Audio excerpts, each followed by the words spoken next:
할렐루야, 아멘. 네, 아름다운 저녁입니다. 오늘은 우리 설교 제목으로 함께 옆 사람과 인사를 해봤으면 좋겠습니다. 네, 집사님 참 아름답습니다라고 하는데요. 포인트가 뭘까요? 앞에 있는 참입니다. 네, 집사님, 권사님, 장로님 참 아름답습니다. 함께 인사하겠습니다. 참 아름답습니다. 네, 또 인사하신 모습도 아름답습니다.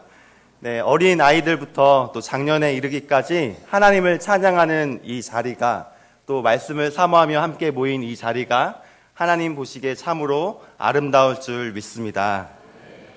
예, 저는 교역자로서 여러 고민 중에 가장 큰 고민 중에 하나는 바로 설교입니다. 설교.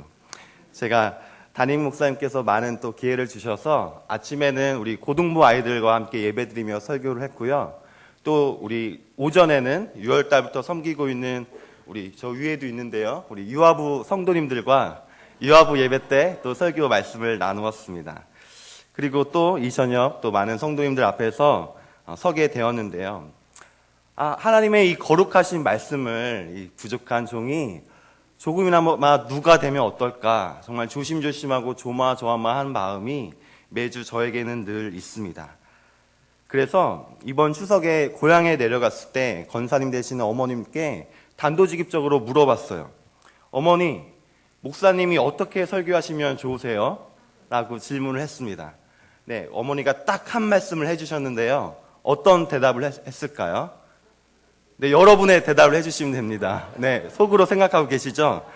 네, 우리 어머니 되시는 우리 권사님께서 나름 기도와 전도에 열심이시고 또 성도로서 입장으로 또 아들을 교역자로 둔 입장에서 뭔가 좋은 답변을 해주실 거라고 예상하면서 물었는데 어머니께서 해주시는 말씀은 이런 말씀이었어요.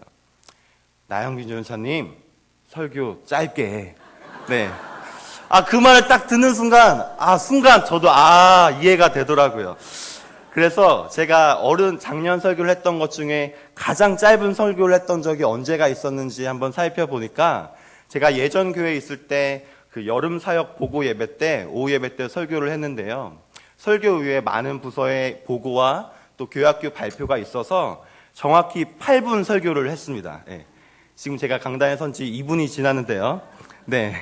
오늘 8분은 어렵겠지만 설교가 정말 짧게 느껴질 정도로 은혜로운 설교가 되길 바라면서 그럼 시간 관계상 본론으로 바로 들어가도록 하겠습니다. 네, 여러분, 전도가 쉽습니까? 아니면 전도가 어렵습니까? 네, 제가 전도사이잖아요. 네. 올해부터 담임 목사님께서 특별히 전도 담당으로 저를 세워주시고 맡겨주셔서 맡은 것들 열심히 나름 감당하고 있는데요. 요즘에 어떤 주에는 거의 평일날 매일 전도를 어떤 형태로든 나가는 것 같아요. 화요일날은 교구분들과 함께 아파트 전도를 가고요. 또 수요일날은 고등학교 앞에서 아이들 학교 등굣길에 함께 또 작은 전도의 모습으로 나아갑니다. 또 여성교회와 함께 갈 때도 있고요. 또 목요일에는 우리 드림 전도팀과 함께 풍동과 식사동 일대에서 또 전도를 해요. 또 금요일에는 우리 중학교 앞에서 아침에 아이들에게 인사하면서 전도하고요. 토요일에는 또 가끔씩 또 교회학교 전도를 하는데요. 전도사이지만 전도가 쉬운 것 같기도 하고, 네, 어려운 것 같기도 하고 참 난해한 질문인 것 같습니다. 그래서 오늘 전도를 우리가 누구에게 누가 왜 해야 되는지를 오늘 본문의 말씀과 제 작은 경험담을 통해 나눠보고자 하는데요. 큰 은혜가 있을 줄 믿습니다. 네, 제가 고3 때는요, 주일에는 무조건 반강제적으로 학교에 아침부터 오후까지 자율학습을 해야 됐습니다. 다행히 교회에 가서 주보를 가지고 오면 이제 허락이 돼서 저는 매일 아침 주일마다 고3 1년 내내 교복을 입고 교회에 가서 고등부 예배를 드리고 다시 바로 학교에 갔던 일이 있습니다. 그때 1년 내내 당시 저희 반 반장이기도 하고 1년 내내 저의 짝꿍이기도 했던 친구가 제가 교회 갔다가 늦은만큼 오면 이렇게 이야기를 해요. 야, 넌 이렇게 바쁜데 시간 아까운데 맨날 교회만 가냐? 일주일에 한 번 가는데 그 친구가 보기에는 그 시간이 고3이라는 시간에 참 아깝게 여겨졌나 봅니다. 그래도 또 1년 동안 같이 짝꿍을 한 만큼 친한 친구였기 때문에 어떻게 그렇게 1년을 잘 보냈습니다. 그리고 이듬해 대학생이 돼서 그의 여름방학 때 친구들 모임 때 그 친구를 다시 만나게 되었어요. 그런데 그 친구가 교회를 다닌다는 겁니다. 그것도 그냥 다니는 것이 아니라 그 교회에 6개월 만에 정말 열심 당원 청년부가 돼서 여러 모습으로 헌신하고 있대요. 이야기를 들어보니까 이런 사연이 있었더라고요. 작년에 11월 수능이 끝나고 집에서 할 일도 없고, 그런데 12월 24일 크리스마스 이브 날 노방전도팀, 한 교회 노방전도팀이 전도지를 그냥 한 장 나눠준 거예요.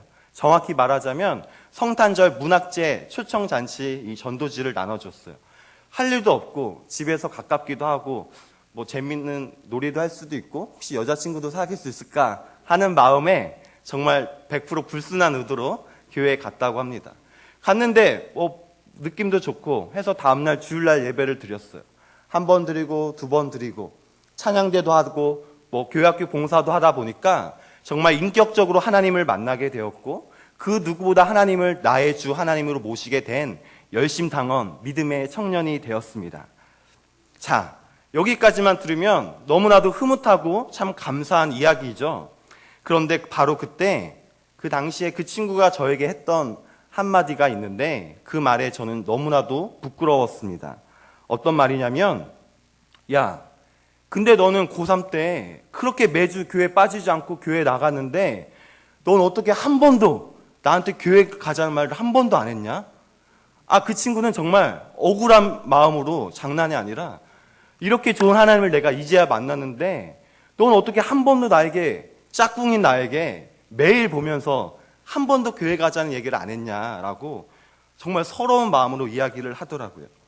전 그 질문에 정말 아무 대답도 할 수 없었습니다. 사실 당시를 생각해보면 갑자기 교회를 다닐 만한 여유가 없는 고3이라는 특정한 시기였습니다.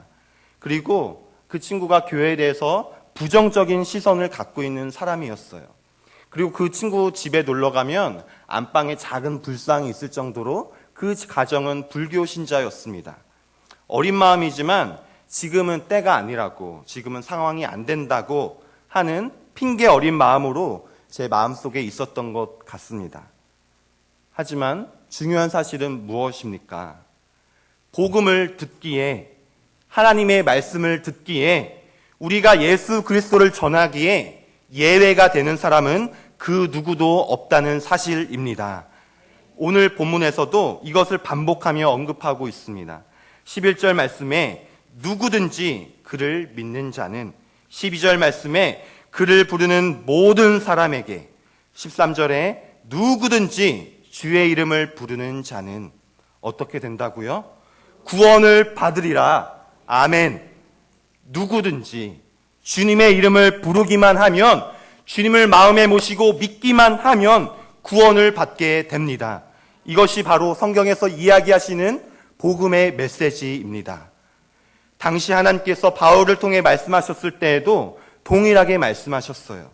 유대인이건 이방인이건 종족의 차별이 없었습니다. 자유자건 종이건 신분의 차별이 없었습니다. 남자나 여자나 어른이나 애나 성별과 나이에도 복음에는 차별이 없었습니다. 그리고 바울의 서신서를 잘 살펴보면 알 수 있듯이 예수를 핍박하는 자나, 교회 안에서 분쟁과 시험으로 넘어졌던 자나, 혹은 우상을 섬기는 자나, 그 누구도 복음을 전하는 데 있어서 예외는 없었습니다. 여러분, 지난주에 VIP를 우리가 작정을 하고 기도할 때 어떤 마음이 드셨습니까? 또 우리 교회에서 다시금 새생명 축제를 한다고 할 때 어떤 생각이 들으셨습니까? 좋은 건 아는데, 좋은 일인 건 아는데, 이 사람은 이전에 교회에 시험이 있었고, 이 사람은 예전부터 교회에 너무 부정적인 마음을 가지고 있어서, 또 이 사람은 예전부터 불교 신자여서, 또 이 사람은 전에도 몇 번 전도해봤지만 계속 완강히 거절했기 때문에 여러 가지 이유로 우리가 전도 대상자에 우리의 기도의 대상자에 하나님께 믿음으로 선포하며 소망하는 자리에 우리가 먼저 예외를 두지는 않았는지요? 오늘 하나님께서 말씀하십니다. 누구든지입니다. 우리가 지레 겁먹고 혹은 우리가 생각하고 판단해서 하나님을 삶의 주인으로 모시고 예수님을 구주로 영접하는 가장 복된 일에 그 누군가를 제외시켜서는 안 되겠습니다. 한 영혼을 천하보다 귀하게 여기시는 하나님께서 결국은 일하시고 성령님께서 역사하시고 복음으로 새 생명의 복을 누리게 하실 줄 믿으시기를 바랍니다. 두 번째로, 그러면 누가 이 복음을 전해야겠습니까? 오늘 본문 13절에서 15절까지의 말씀을 잘 살펴보면요, 복음이 전파되어서 구원에 이르는 과정을 크게 6개 단계로 나눌 수가 있어요. 구원부터 거꾸로 참 살펴보면요, 13절에서 구원을 받으려면 주님의 이름을 고백하는 입의 시인, 부름이 있어야 된다고 말합니다. 그리고 14절 초반에 믿지 아니하는 이를 어찌 부르리요? 주님의 이름을 부르려면 먼저 어떻게 해야 돼요? 주님을 믿는 믿음이 있어야 된다는 거예요. 또 주님을 믿기 위해서는 주님의 복음을 먼저 들어야 합니다. 그리고 들음이 있을 때 믿음으로 나아갈 수 있는 거죠. 그리고 전파하는 자가 없이 어찌 들으리요? 듣기 위해서는 누군가가 전파해야 된다는 것이죠. 마지막으로 누가 전파해야 됩니까? 하나님의 보내심을 받은 자가 필요하다고 말씀하고 있습니다. 보전, 들 및 부구, 제가 시험 볼 때 항상 이렇게 외웠는데요, 보내심, 전파함, 들음, 믿음, 부름, 구원이라는 단계가 필요하다는 겁니다. 결국 하나님의 보내심을 받은 자가 전파를 해야 그 누군가가 복음을 듣게 되고 그것을 믿고 하나님을 구주로 고백하며 부를 때에 구원에 이르게 된다는 사실입니다. 그렇다면 결론적으로 맨 처음에 시작 단계인 누가 하나님께 보냄을 받은 사람일까요? 그것은 단지 몇몇의 사도들만을 이야기하는 것은 아닐 겁니다. 하나님을 믿는 우리 모두가 하나님의 보내심을 받은 줄 믿으시기를 바랍니다. 우리가 아직 죄인 되었을 때에 하나님은 자신의 가장 귀한 독생자 예수 그리스도를 십자가에 내어주심으로 우리에게 영생의 길을 열어주셨습니다. 우리가 아직 죄인 되었을 때에 아무 공로 없이 아무 값 없이 우리는 하나님의 은혜로 구원이라는 선물을 받게 되었습니다. 그래서 바울은 나는 복음의 빚을 지은 사람입니다 라고 고백하는 것이죠. 하나님의 은혜로 하나님의 자녀된 우리 모두가 값없이 받은 그 은혜의 빚진 그 은혜를 갚아 나가야 할 하나님의 보내심을 받은 줄 믿습니다. 여기서 복음을 전파하는 사람, 내가 복음을 전파하는 사람이라고 하면 대부분 느끼기에 되게 부담감을 느낄 수 있습니다. 하지만 전혀 그렇지 않습니다. 하나님께서 우리를 하나님의 대리인으로 부르셨다는 사실입니다. 십자가 부활의 증인으로 우리를 부르셨다는 겁니다. 우리가 무엇이건데, 우리가 무슨 능력이 있고 어떤 거룩함이 우리에게 있을진데 무슨 자격이 있다고 우리가 하나님의 대리인, 하나님의 증인으로 설 수 있을까요? 그것은 우리가 하나님의 복음의 헌신자로, 전도자로 하나님의 부르심을 받았다는 것 자체가 하나님께서 우리를 얼마나 귀중한 존재로 여기시는지 하나님의 마음을 우리는 알 수 있는 겁니다. 하나님께서는 우리를 그럴 만한 존재로 귀하게 여기시고 존귀하게 여기시고 우리에게 감히 거룩하신 하나님의 일에 참여할 수 있는 기회를 주셨고요, 하나님의 동역자로 설 수 있는 특권을 주신 것입니다. 마지막으로 한 가지 이야기를 하고 설교를 마치려고 합니다. 제가 대학 시절에는요, 당시 교회에서 매년 여름마다 해외로 단기 선교 여행을 가든지 혹은 여의치 않으면 국내에서 한 지역을 선점해서 국내 전도 여행을 매년 가곤 했습니다. 한 해에는 이제 국내 전도 여행을 이제 계획하고 있는데요. 한 3개월 전부터 리더급의 청년들이 새벽마다 밤마다 모여서 기도하면서 준비합니다. 그래서 정말 복음을 필요한 곳이 어딜까? 우리가 이 여름에 어느 곳에 하나님의 말씀을 전해야 될까? 지역을 선점하게 됩니다. 개신교의 복음화율이 낮은 지역, 또 그 중에서도 특히 전도가 어려운 지역을 선정했는데요. 당시에 경남 산청군이라는 지역의 한 마을을 선정했습니다. 그 이유는 그곳은 남녀 호랑개교라고 들어보셨나요? 남녀 호랑개교라고 하는 일본에서 넘어온 개상한 종교가 옛날부터 그 마을에 퍼져 있는 곳이었습니다.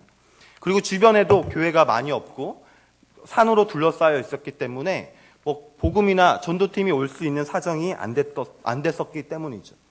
청년들이 각 팀별로 어떤 팀은 미리 몇 달 전부터 도배를 연습해서 준비하고, 또 안마와 마사지를 연습해서 어르신들을 편하게 해드리고, 또 미용실에서 일하는 친구가 있어서 또 미이용을 해드리고, 또 어떤 친구들은 워십을 준비하고 사형리를 연습하고, 또 복음의 이야기를 재미난 연극으로 준비해서 4박 5일 정도의 시간을 전도하는 시간을 가졌습니다. 그리고 그 지역의 한 교회와 연결하여서 평소에는 그 숙소로 삼고 하나님을 믿겠다고 고백하는 자들에게 그 연락처를 그 교회 전도자로 이렇게 파송하는 일을 하곤 했습니다. 다양한 전도 프로그램을 한 후에 우리가 꼭 해야 되는 일이 있었는데요. 한 사람씩 꼭 복음을 직접 그 사람에게 제시를 하고 영접 기도를 해드리는 일이었습니다. 그런데 마지막 날 평생을 그 마을에서만 사셨던 제가 눈에 보기에도 나이가 적어도 90일 정도 되시는 거동이 어려웠던 할머님을 제가 만나게 되었어요. 이런저런 복음의 이렇게 전도 프로그램을 하고 제가 할머니의 손을 꼭 붙잡고 하나님에 대해서, 복음에 대해서, 예수님에 대한 이야기를 간절히 기도하는 마음으로 전해 주었습니다.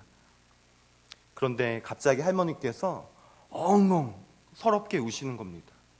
할머니, 왜 그러세요? 라고 묻자 할머니께서 하셨던 말씀이 있는데, 그때 할머니께서 저에게 들려주셨던 말씀, 그때의 눈빛과 표정이 아직도 저에게 생생히 기억이 납니다. 그 할머니께서 하시는 말씀이, 어쩌노, 난 이제껏 예수님도 모르고 누가 예수님을 알려주지도 않고 살아왔는데, 이제 눈도 안 뵈고 글도 모르고 살아왔는데 이제 예수란 사람 이야기를 들어서 어쩌노, 어쩌면 좋노, 어쩌노 라고 펑펑 우시는 겁니다. 저도 함께 할머니를 함께 울며 함께 안고 또 기도를 해드렸는데요. 그때 제가 할머니를 안고 울었던 것은 단순히 동정어린 마음이 절대 아니었습니다.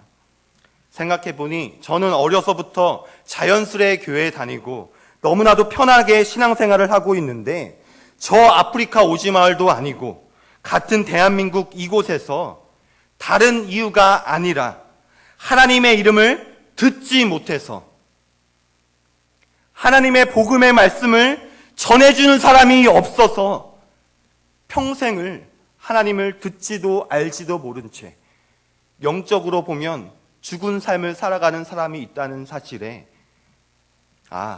이게 하나님의 한 영혼을 향하신 마음이구나 하는 마음을 제가 느끼게 되었습니다. 오늘 본문 14절 말씀에 담겨진 하나님의 말씀이, 하나님의 마음이 느껴지십니까? 믿지 아니하는 이를 어찌 부르리요? 듣지도 못한 이를 어찌 믿으리요? 전파하는 자가 없이 어찌 들으리요? 오늘 우리에게 주시는 하나님의 마음, 하나님의 잃어버린 영혼을 향한 눈물을 가슴에 품으시기를 바랍니다. 하나님의 사랑을 입은 자라면 누구나 전하고 나눠 주어야 합니다. 하나님을 알지 못하는 사람이라면 누구에게나 전해 주어야 합니다.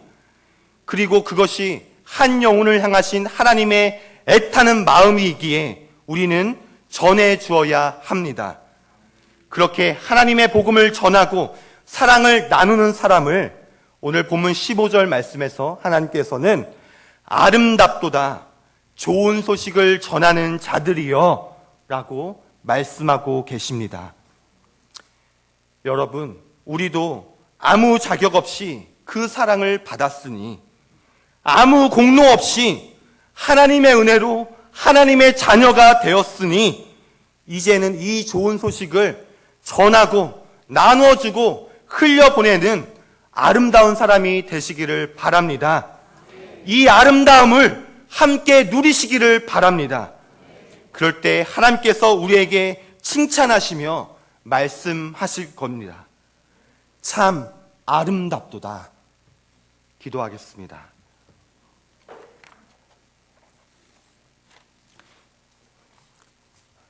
하나님 감사합니다.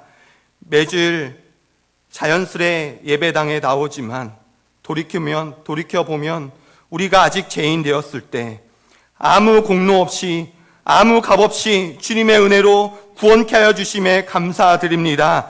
이 복음의 감격 잊지 않게 하여 주시고 복음의 빚진 자로서 누구에게나 복음을 전하고 나누고 사랑하고 선포케 하여 주시옵소서. 그럴 때 하나님께서 역사하시고 성령께서 말씀하여 주시고 복음의 열매를 맺게 하여 주실 줄 믿습니다. 그리하여서 아름답도다, 복음을 전하는 자들이여, 좋은 소식을 전하는 자들이여, 주님께 칭찬받는 우리가 되게 인도하여 주옵소서. 예수 그리스도의 이름으로 기도드립니다. 아멘.